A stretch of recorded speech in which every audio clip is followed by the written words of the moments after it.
very excited in 2009, 10, somewhere in there. Yep, 2009. We received an offer from the Southern Athletic Association, which was just forming as a conference. We received an offer to join as their 8th member, and we recognized in doing that they were trying to form a new stable conference, and for that conference to be stable, it was going to need another football playing institution. We were considering it already, and we saw some advantages to what it would bring to the vibrancy again of the campus on weekends. Right. In the fall when we most really needed to get campus alive and energetic each fall, how football could contribute to that, it would raise our visibility in some ways. Of course, there was a good bit of concern that it would change the culture of the campus in some way, or that Martha Berry didn't ever really want football, which isn't true. But there were in fact football goalposts on a 1937 master plan of the college. She wasn't. Somebody was talking about it even way back then. But we made the decision to join the SAA, which has been fabulous for us. And as part of that, we added football, and so we were looking not just to play at Barron Stadium where we first played, but to make a place on campus.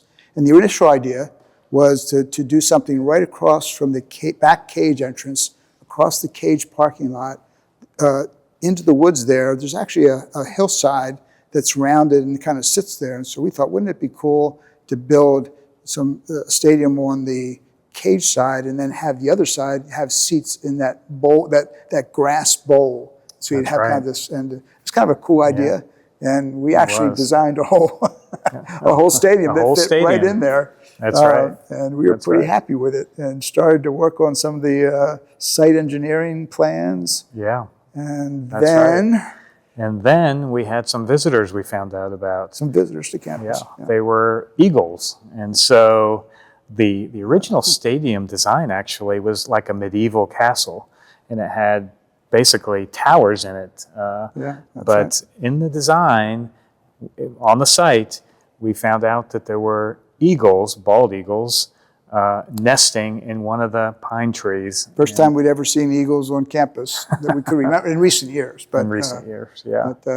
So we actually, went through the process of asking for a federal permit to remove the eagles. Well, it's called removal. You don't remove them, but if they leave, you build on. Yeah, that's right. It allows you to build adjacent to them, and it was approved. Yeah. It was approved. And I had a brief but very cordial conversation with the Eagles, and they said that they did not, they're pretty gregarious, and they didn't have any problem being next to a parking lot or next to a football stadium for that matter.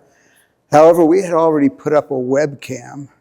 That's right. And had about 30 million visitors to the webcam in the first year. It was apparently one of the most popular Eagle cams in the world. So, and while the Eagles didn't mind, some of their fans didn't seem to be as excited about the prospect. Right. So we started looking for other sites on campus. That's right. Because we did have some other sites on campus. We did. We looked at one on the field that's next to Richards Gymnasium. Where the practice field is now. That's where the practice field is right now. And so that was one of the sites that we looked at. And it kind of has that little bowl kind of a shape again. That's right. The stands could have been built on the sides. Although, in retrospect, thinking of all that traffic going in and out of campus to that site might have been challenging. Might have been a disaster. Might have been a disaster. In fact, one of our trustees, and let's give him credit, Steve Cage, looked at the site and said, don't be ridiculous. Don't do it here. And he preferred the site that we had some concerns about out in the cow pastures, looking out on Highway 27. Yeah. And we were a little concerned that wasn't necessarily, would that make a good entrance to the campus? Yeah, and it might be a distraction for players or traffic driving by. Or maybe not that sightly, who knows? Yeah. And it turns out. Yeah. Couldn't have worked out better. Steve Cage was absolutely right. Yes. And in retrospect, now the expansiveness of the campus there and the opportunity to spread out, the viewing possibilities, having the cows looking onto the game sometimes. Watching the game. What it's done for our track and field opportunities. it's been a great success. Yeah, sure has.